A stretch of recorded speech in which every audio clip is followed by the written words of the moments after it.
Seja bem-vindo ao Terra Legal Podcast. Aqui você vê tudo sobre regularização de imóvel rural.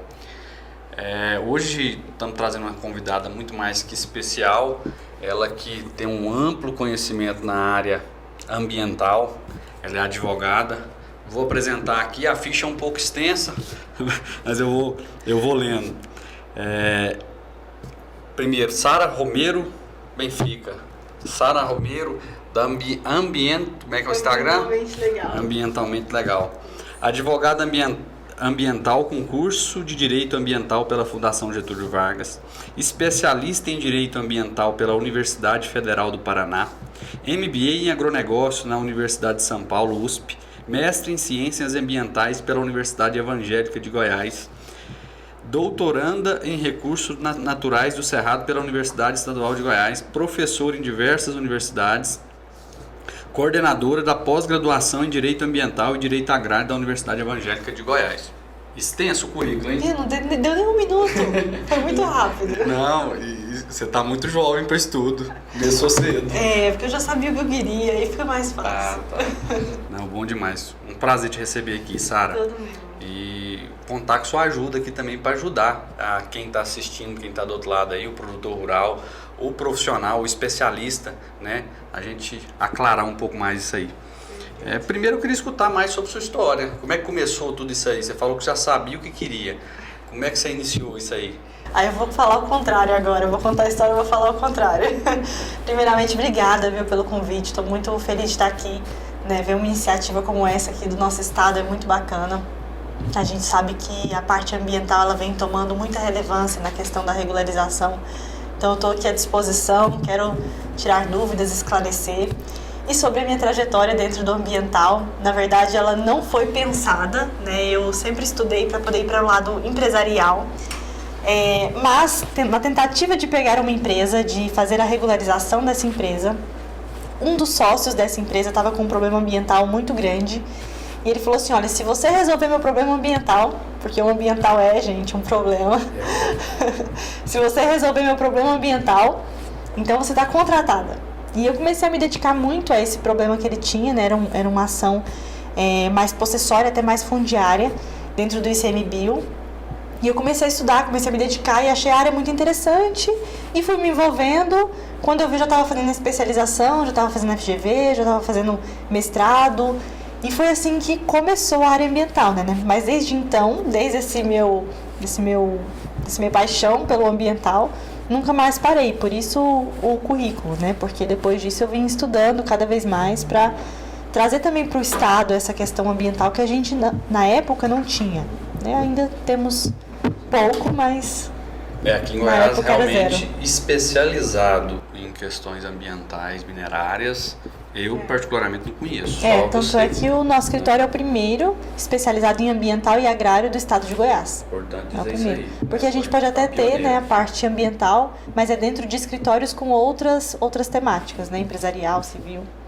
Não é específico, Não é específico, o nosso ele é específico, ambiental e minerário. Não, entendi. Pelo o currículo extenso aí, eu achei que você tinha padrinho, alguma coisa e aconteceu, mas pelo que eu vi foi totalmente esforço próprio. Totalmente sozinha, totalmente. Na verdade, assim, na minha família, né, os meus amigos, nem advogados e muito menos alguém da área técnica. Então, engenheiro, ambiental, biólogo, só fui conhecer depois que eu comecei a estudar, mas nunca tive ninguém. Depois que você mergulhou, que você foi entender a profundidade da coisa. Exatamente. Não, mas bom demais, ainda bem que você seguiu isso aí. E o escritório, ele nasceu em que momento, assim, da sua carreira? Assim que eu comecei a gostar muito da parte ambiental, eu tinha uma sociedade empresarial, né? Nosso escritório era de direito empresarial. E eu falei pro meu sócio, olha, eu estou gostando muito da área ambiental e eu vou ter que... Não vai dar certo essa sociedade. A gente desfez e logo eu já abri o escritório com o viés ambiental, para atuar exclusivamente com as questões ambientais. Então o escritório... Ele já vai aí, ano que vem faz 10 anos. 10 anos já de atuação exclusiva no ambiental. Mas veio disso, veio desde o início, quando eu entendi que era o ambiental mesmo, eu já vim qualificando e treinando, né, advogados. E hoje no seu escritório lá, você tem uma equipe? Tenho. Hoje nós lá somos 10. 10 pessoas? 10 pessoas. Nossa, que bom. E dá todo o suporte, assim, tanto no empresarial, minerário. Ambiental e minerário. Quer dizer, o empresarial que eu Exclusivo. digo assim, para o licenciamento de indústrias, essas coisas também. Sim. Né? Mas assim, vocês não trabalham na parte de licenciamento, esse trabalho de assessoria, né? Nosso trabalho é Vocês fazem- exclusivamente jurídico. Isso, tá. assim, às vezes gera uma Depois dúvida, do né? problema, do passivo gerado que vocês vão entrar, né? Exatamente. Ou às vezes quando um cliente ele quer a regularização, mas ele precisa interpretar qual é a regularização. Né? Às vezes a gente estava conversando aqui antes, né, sobre a questão das barragens. Às vezes o cliente não sabe se é uma dispensa, se é uma licença, que tipo de regularização que precisa. Então a gente também faz essa análise preventiva, né, uma análise de risco, análise de viabilidade, da parte ambiental que não envolva só processos. Ah, sim, entendi. Sobre a parte digital, porque você também acabou se tornando a pessoa que influencia outras pessoas através do seu Instagram, você compartilha o dia a dia no escritório, você traz muito conteúdo relevante, né? Como é que surgiu isso aí? Bacana, é bom demais ouvir isso, né? Com relação ao conteúdo, é muito bom. Eu tava contando aqui a maneira que eu encontrei ela no Instagram. Ela fez um patrocinado e aí eu comecei a segui-la, adquiri um produto dela, virei aluno, chamei no WhatsApp, a gente conversou, mas já tinha alguns amigos em comum que já conhecia, então foi por lá. Bacana demais. Dentro do digital, na realidade, no começo, eu me sentia muito sozinha com a questão do ambiental, porque eu não tinha com quem compartilhar as causas, os processos. Os companheiros de trabalho, advogado, Não tinha com quem compartilhar. Então eu comecei a levar isso para as redes sociais para tentar encontrar pessoas como eu, né, que trabalhavam no ambiental, que entendiam do ambiental. Então a gente foi formando ali uma comunidade de pessoas isoladas que trabalhavam com... ali, né? que trabalhavam com ambiental. E aí, a partir disso que começou esse trabalho no digital. Então, a princípio não era um trabalho no digital, era realmente uma forma de encontrar amigos ou espécies parecidas com a minha, né, ali dentro da ferramenta online. E aí eu encontrei algumas pessoas, a gente foi montando um network muito grande. E aí, depois disso, foram vindo, né, os cursos, os treinamentos, a pós-graduação, né? Então, aí depois que formou-se essa comunidade aí, que Foi. você falou, ó, vamos fazer criar um produto digital e começar, né, e até para quem é profissional aí, que acompanha a gente, é uma referência realmente. Ela criou essa comunidade e conseguiu compartilhar através, e comercializar, né, ajudar pessoas, na verdade, Isso. né.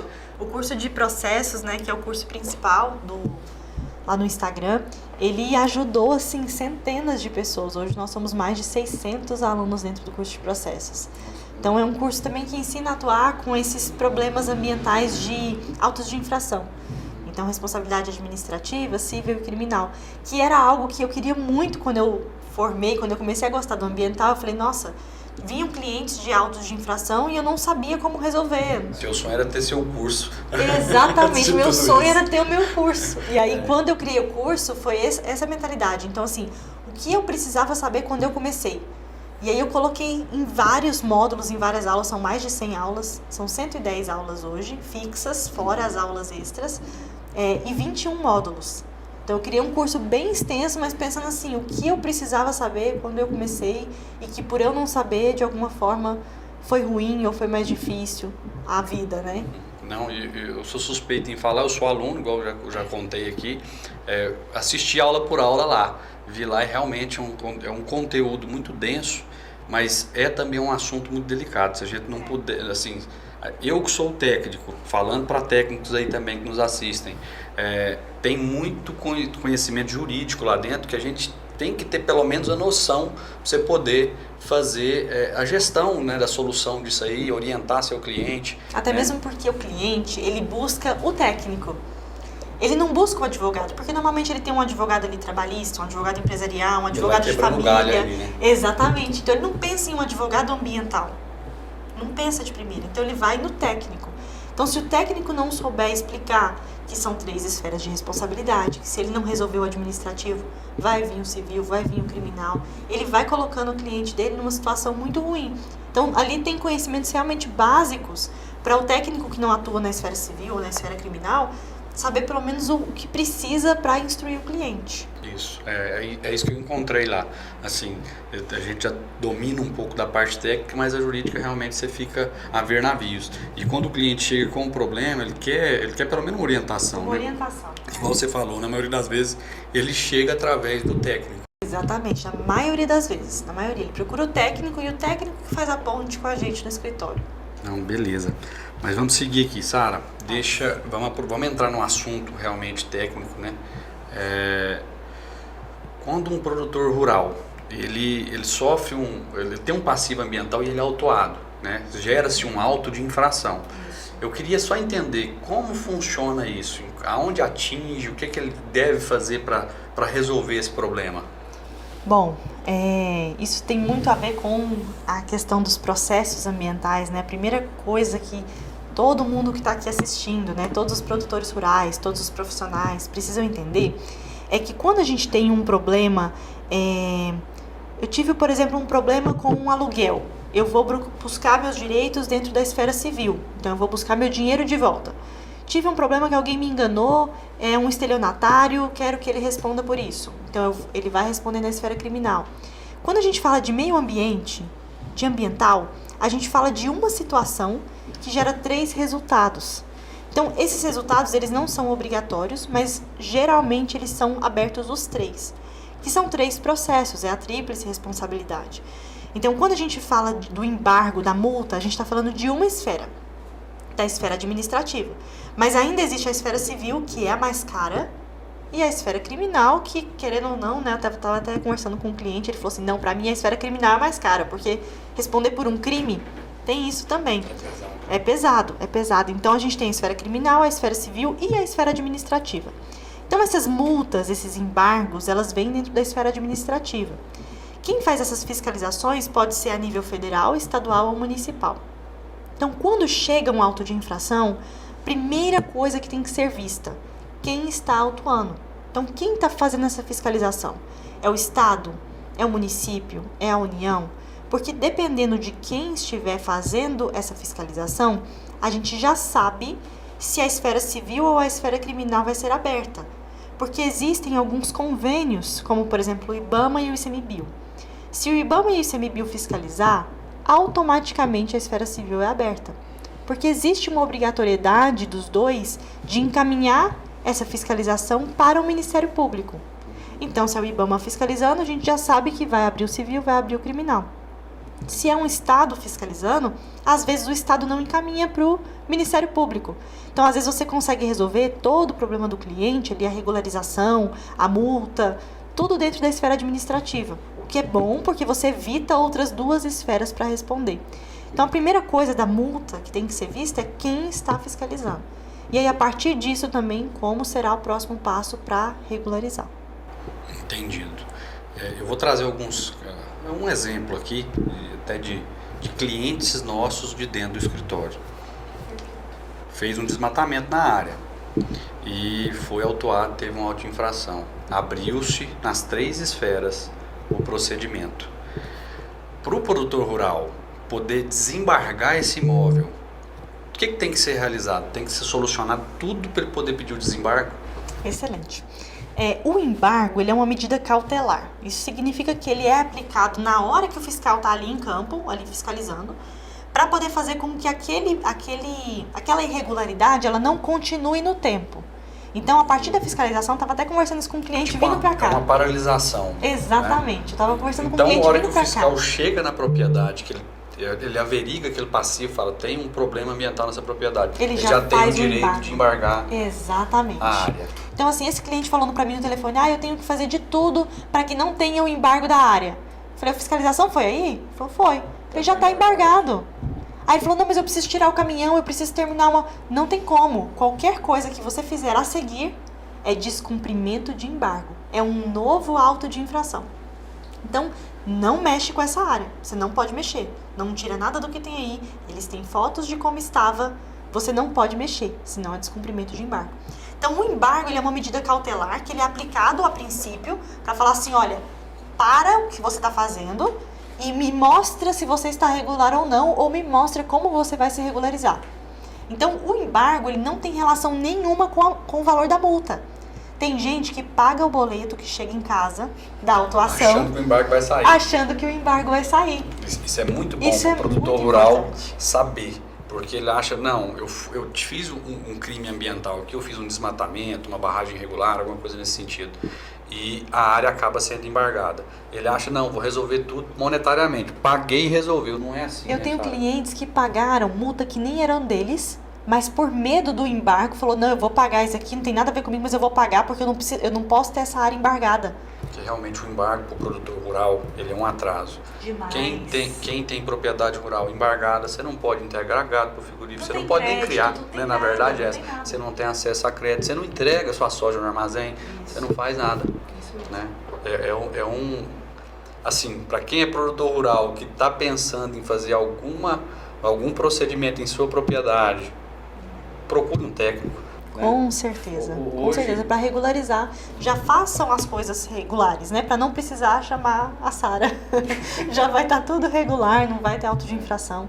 Mas hoje o embargo, o objetivo dele é esse, que se mostre qual que é a forma de regularizar ou se está regularizado. Então, se existe ali uma licença, uma autorização, o embargo ele já acontece de forma cautelar, para que você apresente na defesa e fale assim, olha, aqui existe uma licença emitida pelo município. Que às vezes um IBAMA chega e autua e embarga a área, mas você fala assim, nossa, eu tenho a licença do município. O que ele está falando? Mostra para mim a licença. Se você mostrar para mim a regularização, eu vou desembargar a sua área. Mas ela não tem relação com a multa, ela tem relação com a regularização. Então, quando que eu tiro um embargo da minha propriedade? Quando você regulariza. Só. Não é pagando a multa, não é parcelando, não é de nenhuma outra forma. É só com regularização. Vamos entrar aí nessa regularização. O produtor tem o passivo ambiental em sua propriedade, né? Ou por desmatamento, alguma outra atividade que esteja irregular, sofreu essa sanção, vamos dizer, né? Através do auto de infração, embargou-se a área, aí tem que fazer o processo de regularização, né? Desse imóvel rural. O que tem que ser feito? Hoje tem a DAI, né, que é a Declaração Ambiental do Imóvel. Né? Eu acho que esse é um assunto muito importante, até vai nos nossos próximos episódios aí, vamos falar especificamente da Declaração Ambiental do Imóvel com um especialista. Excelente. Nossa, porque é um assunto que quase ninguém ainda não se conhece. Discute. E para regularizar, não tem como a gente falar em regularização de imóveis rurais no estado de Goiás hoje sem falar de DAI. Não tem como. E é um assunto que, assim, a gente responde técnicos todos os dias. Todos os dias eu recebo ligação. Sara, eu posso fazer a DAI assim? Eu posso fazer a reposição ali dentro? Eu faço a servidão? Tem um processo de servidão antigo? Continuo com esse processo? Junto ele na DAI? É uma dúvida de todo mundo. Então, trazer esse tema exclusivo aqui da DAI vai ser muito interessante. Porque hoje aqui em Goiás, realmente a regularização ela é pela DAI. Só que a DAI ela é muito mais, não vou dizer nem restritiva, mas muito mais minuciosa do que até as próprias fiscalizações. Então, quando vai fazer a DAI, muitas vezes você tem uma autodenúncia, tem às vezes um auto de infração, junta esse passivo dentro da DAI, mas a DAI encontra mais passivos do que os passivos que você foi autuado. E se a gente tem novos autos de infração gerados, a gente tem a reincidência também. Então a gente tem a possibilidade de a pessoa estar ali respondendo, pagando em triplo, se for a mesma infração. É porque é reincidente. Exatamente, porque é reincidente. Então, a gente, quando vai fazer regularização em conjunto, né, parte técnica e parte jurídica, até nisso a gente pensa, a gente entra com a DAI em conjunto com a regularização com a autodenúncia, porque se a DAI identificar outros polígonos de regularização, a gente já inclui dentro da autodenúncia, para a gente ter a autodenúncia completa, sem reincidência, ao mesmo tempo a gente tem uma DAI que caminha mais fácil, porque ela está resguardada ali dos polígonos que foram já autuados. Não tem o vai e volta da DAI. Então, hoje aqui em Goiás, a regularização ela vem por meio da DAI. Embargos, declaração de passivos, tudo vem através da DAI. Então, a gente está realmente linkado dentro do Estado com a regularização dos passivos envolvendo a DAI. Então, servidão ambiental, as reposições, tudo está dentro da DAI. Então, quando você faz uma contratação, né, de um técnico para fazer a DAI, é uma contratação muito importante, porque ali você vai estar declarando todos os passivos da propriedade, regularizando o que tem ali. E isso tem efeitos jurídicos, né? Seja de autodenúncia, seja de reincidência. Então, precisa ter esses entendimentos jurídicos para entender que a DAI ela gera efeitos no mundo jurídico também. Também.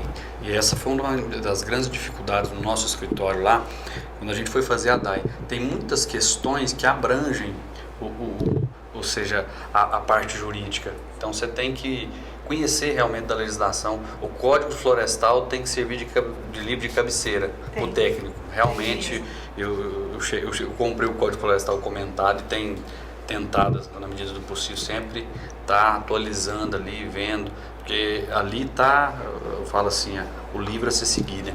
Exatamente, aquela questão principalmente do uso consolidado, né?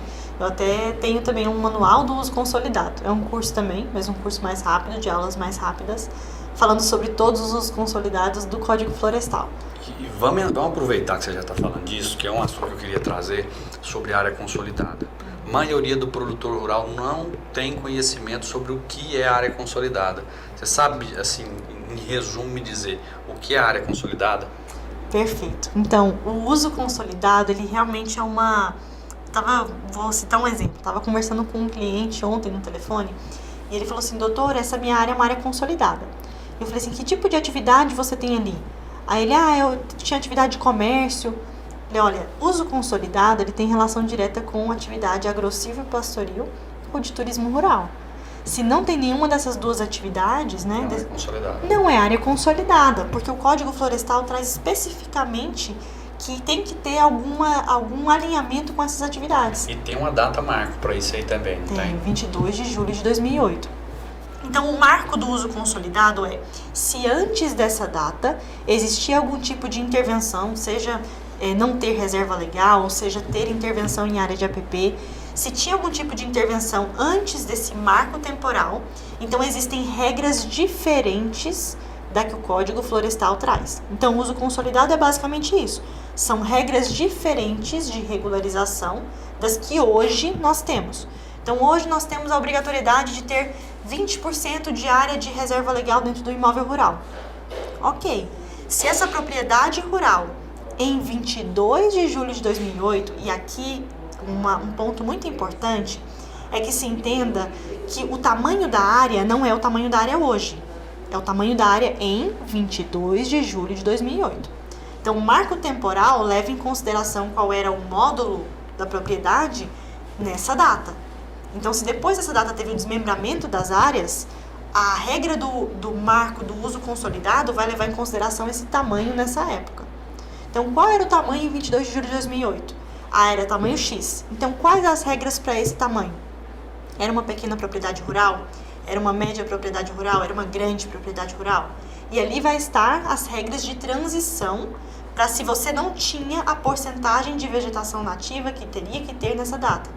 Então, se eu tenho uma propriedade que eu tinha que ter 20% de área de reserva legal dela hoje, mas eu não tenho, a primeira coisa deixa eu olhar nas imagens quando que essa área foi suprimida. Ela foi suprimida antes do marco temporal, então ela segue outras regras. No caso, por exemplo, de pequena propriedade rural, ela nem precisa ter reserva legal. Isso se ela foi suprimida antes de 22 de julho de 2008. E quando você fala de pequena propriedade rural, qual o tamanho, você sabe? Até 4 módulos fiscais. Até 4 módulos fiscais, certo. Então, se o produtor rural, a propriedade dele não tem esses 20% de reserva legal, mas ela está nessa situação desde a data anterior a 22 de julho de 2008, então ele não precisa fazer essa recomposição de reserva legal? Isso mesmo. Só para pequena propriedade ou para grande também? Só para pequena. Aí as médias e grandes, qual é o benefício que elas têm? É a compensação extra propriedade. Que muitos produtores hoje, eles acreditam que se ele desmatar a reserva legal, ele pode compensar. Não pode. Só pode compensar a reserva legal quem desmatou antes de 22 de julho de 2008. Então, desmatou antes, então eu tenho regras de compensação diferentes. Médias e grandes propriedades. Aí eles podem fazer extra propriedade. Mas se eu, por exemplo, tinha uma área de reserva legal de 20% e eu desmatei essa reserva legal em 2018, eu não posso fazer extra propriedade. Eu tenho que fazer o PRAD, né, e eu tenho que fazer a recuperação dentro da área. Naquela área que você Naquela propriedade foi prejudicada, você tem que fazer essa reposição, né? Entendido. Aproveitando mais um pouco do seu conhecimento aqui, vamos adentrar no assunto, porque o assunto realmente é muito complexo. Para mim, eu tive muita dificuldade, assim, no início, como você mesmo estava contando sua história, né? De como é que a gente entra, porque a gente que é técnico, você fica refém do conhecimento jurídico, mas né, acho que todo profissional tem que se capacitar para ser multifacetado e conseguir enxergar isso de forma mais ampla possível, né? Vamos trazer um outro exemplo aqui de propriedade rural nos dias atuais. O produtor fez um desmatamento hoje. O que é o problema que ele vai ter? Muito boa essa pergunta. Muito boa, porque eu tive um cliente recente que chegou a multa dele. Ele tinha feito um desmatamento muito grande, acho que mais de 400 hectares. E aí chegou a multa dele foi alta, mas ele me chamou no escritório muito feliz. Sara, nossa, eu tô muito feliz. Falei, por que você tá feliz? Ele, não, a multa veio muito mais baixa do que eu imaginava. Compensou demais pra mim. Porque nessa área que eu fiz o desmatamento ilegal, eu fiz um plantio e olha só o que eu vou ganhar. Então, essa pergunta sua tem muito relação com essa felicidade dele. Por quê? Porque eu expliquei pra ele que não era só aquela multa. Falei, você acha que é só a multa? A multa é um pedacinho. É a ponta do iceberg. É a ponta do iceberg. Então, ainda vão vir várias outras situações para você. E quais são essas situações, né? Então, o que vem com esse desmatamento ilegal, por exemplo, hoje? Primeiro, esfera administrativa. Então, dependendo da supressão, se ela for em área de reserva legal, em área de APP ou em área passível de supressão, vai ser multiplicada a quantidade de hectares pelo tipo da infração, R$1.000 ou R$5.000 o hectare. Pronto, nós temos o valor da multa. Fora a multa, nós temos o embargo da área, que só desembarga com regularização. Aí a gente chega no segundo ponto, que é a regularização. Aí é complexo. Por isso que eu falo que o civil é o mais caro, porque o civil, ele é a regularização e ele é a reparação do dano. Ele é muito caro, porque aqui dentro a gente tem reparação por danos. Então, a reparação por danos é como se fosse uma indenização. Então, a árvore estava aqui prestando um serviço ambiental. Você cortou ela. Você não tem só o dever de plantar uma árvore de novo. Você tem o dever de fazer com que esse tempo que a árvore deixou de fazer o serviço dela, você indenize o que ela deixou de fazer. E essa indenização é chamada no civil de valoração ambiental. Em Goiás, é uma das mais altas do país. Normalmente a gente está falando aí em 6, 7 para 1. Então, se a gente tem um auto de infração aí de 100 mil, a gente está falando de uma valoração de 1 milhão, no mínimo. Eu tenho clientes que foram autuados em 140 mil e respondem por 8 milhões na valoração. Isso só os danos, só compensação por danos. Então, fora os danos, a gente tem a obrigação de reparação. Se eu tenho uma área passível, eu não tenho a obrigação de reparação in loco, mas eu tenho a obrigação de reparação por compensação. Em algum lugar vai ter que surgir aquilo que você retirou. Exatamente. Então, olha, eu tenho uma compensação por danos, eu tenho uma compensação por área e eu ainda tenho uma obrigação de reposição florestal. E no caso da APP e reserva legal, tem que ter a reparação in loco. Ou seja, o produtor rural que desmatou a área de APP e a área de reserva, ele vai ter que recompor no lugar que ele fez. No lugar. O único ponto aqui é com relação a reservas legais não averbadas, seja em matrícula, seja em CAR validado. Nesse caso, é possível que você faça a realocação da reserva legal e ainda assim você vai pagar a multa por área de reserva legal. No entanto, a reparação à esfera civil pode ser por compensação, porque essa área deixa de ser uma área de reserva legal. Então, esse é o único benefício, entre aspas. O pagamento continua sendo por reserva legal, mas você consegue fazer compensações. Então, a gente tem compensação por danos, compensação florestal, reposição florestal e ainda nós temos a terceira esfera, que é a esfera criminal. Então, dentro da parte criminal, os crimes ambientais eles são de menor potencial, então a maioria deles cabe acordo.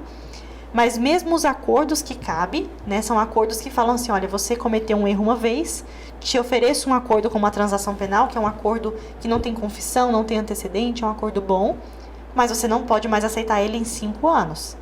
Ou seja... Se ele fizer isso dentro de 5 anos, ele é reincidente. Exatamente, ele responde o processo criminal.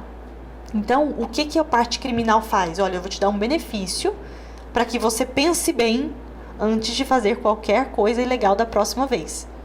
Basicamente isso. Então aqui a gente tem a esfera administrativa, a esfera civil e a esfera criminal como consequências. Sendo que a civil, que é a parte de regularização, que a pessoa já teria que fazer de qualquer forma. Então, às vezes o produtor tem esse pensamento de, depois eu desmato e eu arco com as consequências. Só que as consequências continuam sendo a regularização. Que se você fizesse ela de forma legal, você não teria a parte nem criminal e nem a multa, nem um embargo. Então, é bem mais vantajoso ir pela parte da regularização do que você ir pela parte da tríplice responsabilidade, que além da tríplice, ainda vai ter a regularização. Realmente é muito pesado. É muito Hoje pesado. a legislação, ela ou seja, traz a ferro e fogo mesmo. Ferro e fogo, ela é pesada. Até um tempo atrás, eu acho que teve muita gente que fez desmatamento. Na época, uns 4 anos atrás, né, por aí, teve muito, porque o processo de supressão vegetal na Secretaria do Meio Ambiente estava muito lento, não saía, e aí o produtor rural precisava produzir também, né? Então todo mundo fez desmatamento, ou seja, vai ter que passar para o processo de regularização, né? Porque tem uma outra data aí, não tem?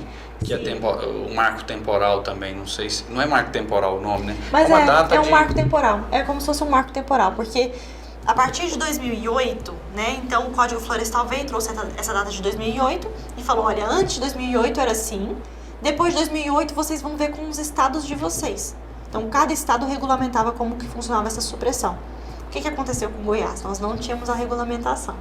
Então, quando veio a regulamentação em 2019, ela falou assim, olha, antes de 2019 vamos ter outra regra de transição. Então a gente tem uma regra para antes de 2008, uma regra para até 2019 e uma regra para hoje em dia. Então, essa que é a divisão. Em Goiás a gente teve essa só aqui em Goiás diferença. essa data, por causa da legislação estadual, né? Exatamente. É porque quando o Código Florestal colocou esse marco, ele colocou que as próximas etapas de 2008 para frente seriam com um estado. Como nós não tínhamos essa legislação certa ou essa legislação amarrada, então a gente ficou oscilando até 2019. Em 2019, quando a gente teve a regulamentação de tudo, daí a gente tem outro marco temporal para antes de 2019. Então, em resumo, dá uma dica para o produtor rural que nos assiste aqui. Vai fazer qualquer atividade que tenha impacto ambiental, procure um técnico, faça da maneira correta, porque você acabou de escutar aqui tudo que pode ocorrer, né, para quem fez algum passivo ambiental. Então, a melhor maneira é ir pela parte legal, porque hoje, dentro da Secretaria do Meio Ambiente, você tem vários sistemas e tudo anda bem mais rápido. Né? Não é a velocidade exorbitante, mas a gente tem Web Outorga, a gente tem Sistema IP, ou seja, avançou-se muito, né? E assim, o mais importante é quando você pensa assim, que se você for pela via da regularização, às vezes o produtor rural tem esse pensamento, né? Mas demora muito. Continue indo pela via legal. Entra com mandado de segurança, a gente entra com medidas judiciais para análise prioritária, mas continua pela fase legal, porque se for pela área ilegal, a conta é muito cara. Porque tem realmente produtores de grandes propriedades, ou seja, se ele não exercer a atividade que ele tem que fazer na propriedade, ele está tomando um prejuízo muito grande. E enfrentar a morosidade dos órgãos aí também é complicado. Tem meios jurídicos de ter uma análise prioritária, de ter um avanço no seu processo? Com certeza, vários meios, depende de cada situação. Mas esse é o que a gente sempre indica para os produtores. Olha, se você não pode esperar a morosidade, então continue utilizando de meios judiciais para conseguir essa análise. Mas não antecipa. A briga de maneira legal. Exatamente. Briga legal, briga na justiça, briga essa no processo. Porque se você fugir disso, você é criminoso. Porque se você abrir de forma ilegal, você vai responder com essas mesmas formas que a gente está falando aqui. É pesado. É pesado, realmente não compensa. Eu tenho inúmeros casos de clientes meus que estão notificados com auto de infração, que estão com área embargada, que estão com audiência de autocomposição marcada, algumas já realizadas, mas está dentro desse processo todinho, né? E eu queria aproveitando, falar um pouco dessa audiência de autocomposição. Sempre quando o auto de infração chega, no caso de supressão, o produtor rural é convidado a participar de uma audiência de autocomposição. E nessa audiência é onde é discutido, né, e as formas de regularização, as penalidades. Eu queria que você explicasse um pouco. Excelente. Essa audiência de autocomposição, alguns outros estados também têm uma audiência como essa, às vezes com nomes diferentes, mas cada audiência de autocomposição, ela tem a abertura do que ela discute. Em Goiás, essa audiência é muito boa, porque ela tem uma abertura para discutir outros elementos que não seja simplesmente a oferta da redução da multa. Por exemplo, no IBAMA, você chega lá na audiência de conciliação, é simplesmente você quer reduzir o valor da multa ou não. Não se escuta sobre o embargo, não se escuta sobre a área, não se escuta mérito em si. Na autocomposição também a gente não discute mérito, mas questões de ordem são discutidas dentro da audiência, o que é muito bom. Então, normalmente, o que a gente faz dentro do escritório? A gente faz a defesa, sem apresentar ela, vê se ela é forte o suficiente para reduzir a multa acima de 60%. Se for, a gente entra com a defesa, a gente não faz a audiência de autocomposição. Se ela não for, a gente aceita a audiência de autocomposição. Isso porque na audiência de autocomposição não tem confissão com relação à infração. Simplesmente confissão com relação ao valor da multa. Então, é reduzido o valor da multa, tem a confissão e você faz o pagamento. O que é importante a gente retomar o assunto do embargo? O pagamento na autocomposição não desembarga a área. Muitos produtores vão até desacompanhados para a audiência de autocomposição, acreditando que o pagamento vai desembargar a área. Ele vai chegar, vai pagar e resolver o problema dele. Não desembarga. Então, mesmo que tenha um embargo, por exemplo, ele vai pagar a multa, mas ele vai continuar respondendo dentro da questão do embargo. Ah, Sara, então compensa mais sempre apresentar defesa? Não, porque esse valor da multa ele é atualizado. Então, às vezes, se a infração realmente aconteceu, é melhor você pagar o valor da multa e congelar ali o valor da multa, pôr um ponto final nele, e discutir apenas o embargo que é vinculado à regularização. Então, as audiências de autocomposição em Goiás, elas são muito positivas, né? O desconto é muito bom, a gente incentiva alguns clientes em determinadas situações a aceitar, principalmente por causa do valor estar congelado e a gente ainda ter a redução, então é muito interessante. No entanto, isso não coloca um ponto final no problema dele. Se ele tem a área embargada, que é o que acontece na maioria das vezes, a gente continua o processo. Ele continua tendo que responder na parte da regularização. E aí, dentro dessa parte da regularização, quando a gente assina o termo, vem lá explicando que ou você faz a adesão à DAI, ou você faz a sua DAI, né, e regulariza os passivos, ou você indica áreas para fazer reposição florestal, compensação, lá vai falar as modalidades, né, 1 para 1, 2 para 1, mais reposição, vai estar tudo nesse termo. Mas esse termo existe um comprometimento à regularização. Então, mesmo que seja feito um pagamento, vamos supor que não teve embargo, só a multa. Fez o pagamento, ainda assim a regularização vai vir ali no termo de autocomposição. Escutando tudo que você está dizendo aí, realmente, e não for pelos meios legais, realmente, para qualquer atividade rural hoje, fica complicado. Isso. Né? Sara, vou entrar num assunto aqui sobre a APP. O produtor rural que não tem a faixa da APP preservada, de acordo com o novo Código Florestal, em algum momento ele vai ter que recompor isso aí? Excelente essa pergunta. A gente entra dentro da mesma linha de pensamento da área da reserva legal. Então, a primeira coisa, não tem um APP. Em que momento que houve o desmatamento dessa APP? Em que momento que houve a abertura dessa área? Foi antes de 2008? Então, existem regras diferentes. Foi depois de 2008? Então, você vai ter que fazer a recomposição da faixa de 30 metros, enfim, a faixa do Código Florestal determinar. Mas se o desmatamento foi antes de 2008, a faixa de recomposição ela é diferente. Então, por exemplo, eu desmatei, eu não tenho nada de área de APP. Eu desmatei antes de 2008. Qual que é a faixa de recomposição? A gente vai levar em consideração não mais a largura do curso d'água, que é a regra do Código Florestal atual. A gente vai levar em consideração o tamanho do imóvel, em 22 de julho de 2008. Então, a gente vai ter que fazer a recomposição normalmente na faixa de 5 metros, não mais 30. Então, a APP não é que ela tem que ser de 30 metros ou acima de 30. Não, ela pode ser menor. Contanto que a época da supressão dessa área de APP tenha sido antes de 2008, antes do marco temporal. E como que vai funcionar essa fiscalização para conseguir que essas propriedades rurais se tornem regular, né? Porque são inúmeras propriedades, a gente tem hoje, através do CAR, né, estadualmente falando, tem a DAI e tudo, mas você sabe me dizer assim? Olha, o cenário é como se a gente visse as políticas públicas, é como se elas tivessem prioridades. Então a gente sabe que os órgãos estaduais, por exemplo, da esfera administrativa, eles têm prioridades de pauta. Então existem estados onde a prioridade de pauta é meio ambiente urbano. Em outros lugares, meio ambiente rural. Em Goiás, a pauta principal é desmatamento. Essa é a pauta principal. Então, a fiscalização é em cima de desmatamento, o pagamento por serviços ambientais é em cima de custo evitado do desmatamento. Então, tudo é em cima do desmatamento. Quando esse momento vai chegar? Quando a política pública deixar de ser apagar o incêndio para ser a regularização anterior. Preventiva. Exatamente. Então, no momento, nós não temos análise de CAR. A análise de CAR é baixíssima. Não falo nem só de Goiás, falo de Brasil, a nível Brasil. A análise de CAR é baixa. Essas fiscalizações das áreas de APP, por exemplo, se são consolidadas ou não, também são baixas. O próprio entendimento das pessoas sobre o uso consolidado, ele é muito baixo. Tanto da equipe técnica dos órgãos ambientais, quanto dos profissionais técnicos e advogados que trabalham na área.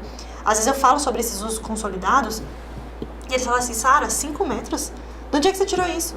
Gente, Tá Código Florestal. Eu fui buscar lá também. Código Florestal, só que as pessoas elas não sabem. Então, a gente não está nesse momento, e eu acho que vai demorar pra gente chegar nesse momento. Eu acho que a gente ainda está no momento, a gente está vivendo aí uma catástrofe, né, ambiental. Então, assim, a gente ainda continua apagando incêndio. A gente ainda não vive hoje num cenário ambiental onde a gente pensa de forma preventiva. E o CAR é isso. O CAR é uma regularização de supressões que aconteceram no passado. A gente ainda não chegou, a gente ainda está autuando ainda pessoas que estão suprimindo agora, no momento. Agora que está chegando os autos de infração. Exatamente, seja, fiscalizações de agora. É um procedimento lento. Então, mesmo. assim, a gente tem, eu vejo como um cenário ideal nessas regularizações, até mesmo para a gente ter essa segurança jurídica dos produtores de que o imóvel dele está legal. Eu acho muito ruim quando eu pego algum CAR de um produtor que não está analisado, que ele já mudou não sei quantas vezes a área de reserva legal. Isso dá muita instabilidade jurídica, dá muita insegurança jurídica. Mas, infelizmente, essa segurança só vai vir quando o CAR começar mesmo a ser analisado. Mas não é um cenário que eu vejo como prioridade hoje. Para quem tá ouvindo aí, o CAR é somente o cadastro, né? Cadastro Ambiental Rural. Posteriormente ao CAR, vai ter o PRA, né? Isso. É o Projeto de Regularização Ambiental. É disso que a gente está falando. Então, quem acha que fez o CAR, sua propriedade está regular, não. Ele só fez um cadastro. Ele inseriu num banco de dados a nível nacional todas as informações, né, dos polígonos ali da sua propriedade, o que é a área de reserva legal, o que é a área de APP, o que é a área consolidada e os diversos usos, né? Então é somente isso. Essa regularização total, de fato, só vai vir posterior ao PRA. Exatamente. A análise desse PRA, né? Exatamente. Ou seja, não está regularizado. Não está regularizado. Isso. Por isso que alguns estados, inclusive de Goiás, fez a DAI exatamente para ter mais liberdade nessas análises e já ter algum tipo de regularização. Já ter algum tipo de retorno para o proprietário. Olha, está regular, não está regular. Que é interessante também, é válido, mas eu acho que poderia ter sido no CAR. Vou até pegar para dar o exemplo de um cliente meu lá. Ele tem 5 propriedades rurais e eles estão fazendo a comercialização desses imóveis porque são herdeiros e um está comprando a parte do outro, ou seja, tem que levantar todos os passivos ambientais da propriedade. São propriedades grandes, então como que ele vai levantar isso? Ele tem que ver o que tem de área PP, se tem APP desmatada de tal época, tem que ver se teve supressão vegetal, tem que ver se fez algum barramento, quando foi, que legislação que é. Então, para quem está fazendo essa comercialização, essa transição de imóvel rural, porque quem faz a aquisição, ele compra também o passivo. Né? Exatamente. A gente até, foi o que eu falei no começo do podcast, a gente faz análise de risco. O que é análise de risco? O risco na compra de uma propriedade. Então, eu estou adquirindo uma propriedade que tem o que de passivo dentro dela. Então, a gente faz esse tipo de análise. Então, quando a pessoa compra, ela não compra a multa, por exemplo. Teve desmatamento. Ele não vai ser multado. Quem vai ser multado foi quem desmatou. Da mesma forma, o crime ambiental. Também vai responder quem cometeu o crime. Mas a esfera civil, que é a mais cara, que é a reparação e a regularização, ela é próprio terreno, ela vai junto com a propriedade. Então você a comprou... propriedade tem que ser regularizada, Exatamente. né? Então quem é o proprietário daquela propriedade, ele vai arcar com esse... Ele vai arcar com o passivo. Então a esfera civil da tríplice responsabilidade, ela vai com quem é o dono da propriedade. Mesmo que ele não tenha desmatado, mesmo que tenha sido o antigo proprietário. Agora o administrativo e o criminal não. Ele consegue passar para o antigo proprietário. Mas então aquela pessoa que fez o passivo ambiental ali, fez um desmatamento, algum crime ambiental, vendeu essa propriedade. Quem vai pagar a multa é quem vendeu. Quem vendeu. Mas quem vai arcar com a esfera civil aí que você está falando vai a ser quem obrigação comprou, de plantar ali na APP, recompor. Que é o mais caro e mais complicado. Que é o mais caro, trabalhoso. Mais complicado. Que realmente não sei, para quem já fez recomposição de área, quem é produtor rural, sabe da dificuldade que é. Você fazer plantio de muda, você pegar a época certa, o combate à formiga ali, cercamento da área, tudo isso é uma complicação gigantesca. É bem difícil, bem complexo. Mas assim, navegamos por muitos assuntos aí, mas pincelando um pouquinho de cada, porque realmente é muita coisa, né, Sara? Quando se fala na parte ambiental de propriedade rural, a gente abrange muitas vertentes. A gente nem entrou nessa parte das atividades, né, dentro da propriedade rural, essa parte, né, ressaltando assim o desastre ambiental que estamos vivendo aqui, né, no Brasil hoje, a parte de represamento de barramentos, né? Nossa, isso aí, se a gente entrar, é muita coisa, é outro mundo. Mas queria que você falasse um pouquinho também. Eu vi que você está divulgando nas suas redes sociais que vai ter um encontro de profissionais, né? Eu queria que você falasse quando, onde, como é que funciona, para quem está assistindo, quer participar, quer estar lá, como que faz? Bacana, obrigada pela oportunidade de estar falando sobre isso. A gente dentro do curso, né, dentro dos cursos, né, curso de processos, manual do uso consolidado, a gente tem muitos profissionais que atuam na área, então muitos técnicos, muitos advogados que são da área ambiental, da área agrária. Então a gente decidiu fazer um encontro sobre profissionalismo, sobre a parte profissional, sobre investir em métricas de prospecção, de network, né? Realmente a gente formar uma rede, né? Que é o que a gente falou no começo do podcast. Então, essa ideia de formar essa rede de profissionais veio o Pro Encontro Nacional. É um encontro que vai acontecer em Brasília, no dia 17 de agosto. Vai ser o dia completo, vai ser lá no Coco Bambu. Vai ser um dia inteiro com palestrantes nacionais, a nível nacional, falando sobre formas de profissionalismo dos profissionais da área ambiental. Então, é para profissionais da área ambiental, mas falando sobre a questão mais de como se tornar um melhor profissional, né? Atender melhor o seu cliente, entregar melhor os resultados. Não, entendido. Eu quero estar lá presente, quero me organizar para estar lá, sim. Eu já sei de vários profissionais que vão, e você que está aí escutando, que é técnico, que é profissional dessa área, seja dentro da área jurídica ou técnica, né? Vai abranger todas as duas áreas. Vai ser uma oportunidade tanto de troca de experiência entre profissionais e o conhecimento da Sara aqui e das outras pessoas que estarão lá, né? Vai ser um network incrível. A gente tem pessoas vindo de todos os estados do Brasil. Todos os estados. Vai ser um encontro histórico. E quem não é aluno, gostou do conteúdo, quer se tornar aluno, como é que ele faz para chegar lá? É só entrar no Instagram Ambientalmente Legal. Lá tem um link que fala sobre todos os cursos da área ambiental. Então, curso de processos, temos o Casos Práticos Flora, que ensina essas atuações com áreas de desmatamento. Vamos ter outros casos práticos também futuramente, né? Fauna, poluição. E ainda temos o Manual do Uso Consolidado também. Então, tudo voltado para a área ambiental. Não, certo. E eu estou perguntando porque também eu sou um aspirante a desenvolvimento de um produto digital. Não tem sobrado tempo. Realmente a gente tem que se organizar, e o Encontro Pro vai ser bom para isso, para a gente que é empreendedor, você conseguir organizar para ter realmente um tempo de qualidade para você poder fazer isso. Às vezes precisa desses momentos, né, de você tirar um dia off para realmente você pensar no seu negócio, pensar em como você pode encontrar novas formas de prospecção de clientes, de entrega de resultado. Então vai ser muito bom, vai ser um dia exclusivo para pensar nisso. Vai sair isso daí do papel, viu? Tem que sair. Tá tendo muito profissional que já é parceiro meu antigo, falando, rapaz, faz, e tem que sair. O que você faz é uma ajuda, sabe, para as pessoas com o seu conhecimento. Porque hoje, o tanto que seria bom, né, se a gente pudesse pegar um pendrive, colocar aí na sua cabeça e tirar todas as informações. Não ia ser muito bom? Então, quando você grava um curso, você externaliza isso, não é só estar gravando um curso, é você ajudar outros profissionais a ter um conhecimento ou ter uma bagagem que você demorou anos para ter. Anos, foi muito difícil para você chegar onde você está. E você poder externalizar isso, né, fazer com que pessoas comprando um curso adquiram a sua experiência, isso é incrível. É uma facilidade gigantesca. Se eu tivesse tido o curso de processos quando eu comecei, eu ia estar... Meu Deus! Hoje, o pessoal do escritório até pega no meu pé lá, que o papo é curso online, eu faço mesmo. Eu vou porque atrás. você vai estar É uma pagando forma muito rápida de aquisição de conhecimento. Perfeito. Exatamente isso. É uma forma muito rápida. Você faz onde você pode, a hora que você pode. De pegar o conhecimento de alguém, a experiência de alguém.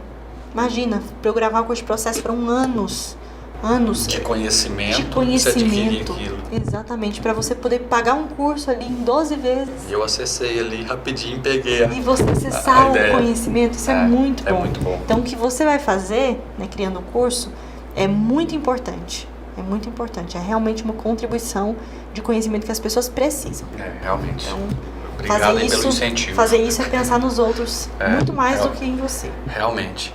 Mas, Sara, foi muito bom o nosso bate-papo. Gostei muito da dinâmica e do seu conhecimento também, né? Você realmente domina muito esse assunto. Vamos nos ver aqui em outras oportunidades, porque tem muito assunto para tratar. Quando começar a vir as dúvidas aí, elas forem mais pontuais da área ambiental, pode chamar que a gente faz um podcast só de uso consolidado de APP. Só. Uso consolidado de reserva legal. Realmente tem muito assunto. Tem muita gente que até que está do outro lado quer saber esse conhecimento aqui, mas você não encontra em qualquer lugar, não. Não. Pode me chamar. Mas muito obrigado. E para você que está aqui nos escutando, muito obrigado pela audiência. Nosso próximo encontro é em breve. Até a próxima.